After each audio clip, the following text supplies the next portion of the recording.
Dave Palumbo with Muscle Serpents University, and I'm here at Manny Frade's snake breeding facility, Perfect Predators, in Miami, Florida, for part 2 of our educational series dedicated to the boa constrictor.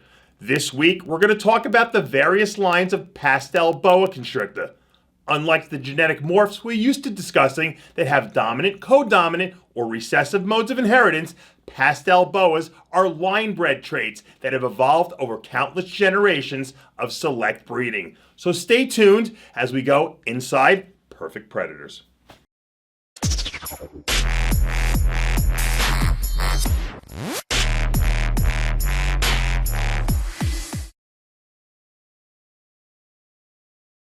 All right, Manny, show us this cool. This is one of your coolest snakes. This is one of my favorite snakes. I've had her now since '09, so she's what, like 6 years old. Yeah, that's beautiful. And she was born here. She's in shed now, so don't judge her too much. She's like an orange right now, but when she sheds, she's like a bright pink. And even in her, you know, if I raise her tail, you'll see that she's in full shed. She's like milky down there. Oh yeah, yeah. Explain the genetics of this snake. Well, this snake is a very it's a pastel, but you know, not all pastels are equal. This animal makes a color that I can't explain and becomes a color I can't explain.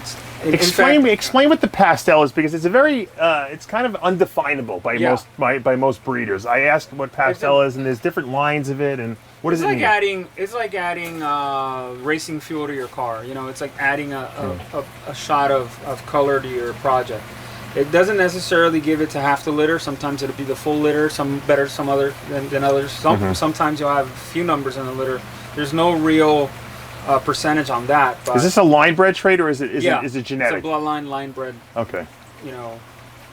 So it doesn't pass by genetics. It passes by luck, essentially. Yeah, by luck, and you know, it's like if you want to have a pretty dog, let's say, or a muscular dog, you breed it to the muscular line. You know, it's one of those things. Now, this color is just amazing right here. What is this called? If you want to pause it, I'll be back with her daughter, which is almost her spitting image when she was a baby and when she's not in the shed. Let me grab something.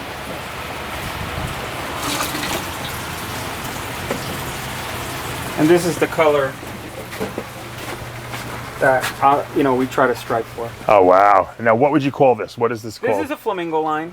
You know? Flamingo line and is there any other genes in this? There's HYPO. So it's hypomelanistic and it's flamingo line. Yeah. I mean, this is almost as red as a blood boa. I mean, we're trying to get to the color of a blood boa without having to use a blood gene. Unbelievable. That's where we want to go. Now, has this been bred into albino at all? No, not that I know. Oh well, actually it has, but not with this intensity yet. So, I mean, what do you think would this look like a blood boa? You think? I mean, albino blood. I think we can. I mean, I'm going to try. I like to get it really red. I mean, look at that. This is amazing. And she looks that way when she's not in shed. This is just, look at that. Mama and daughter. So I held her back. I said, you know, Mama's going on 6 years. They start, you know, kind of like losing their peak years after 8, 9. So is that when they stop breeding as well? Well, you know, they go from having 30 babies to 12 slugs, you know. So it's time to, I've never held anything back. Like, this is not. What would you like to mix this into? What have you mixed it into? I like to mix it into some caramels. I like to mix it into a pattern, maybe an Aztec. I love Aztec. I like the Key West. And so this is just a HYPO flamingo. All right, Manny, this is incredible. It's huge. What is this? This is a line. It was perfected and worked by Jeff Ronnie, the boaphile. And in '05, he produced these 3 or 4 of these that were real spectacular. So I offered him a figure. He said, like, no, Manny, I got to keep them. Called him back 2 weeks later. I offered him more money. No, Manny, I can't sell it. You know, like so 8 weeks later, you had to beg him to buy it. Basically, I paid like $5,000 or $6,000 for a HYPO. That back in those days were going for $500 or $600 for a HYPO. So I paid 10 times the going HYPO price for this. This is just a HYPO. HYPO from the Pastel Dream line. The Pastel Dream line. What makes the Pastel Dream line like different? I think he's just over. You know, Jeff Ronnie's been doing this so many years over the generations. He just picked this pretty one, bred him. It's all line bred. Yeah, it's all line bred.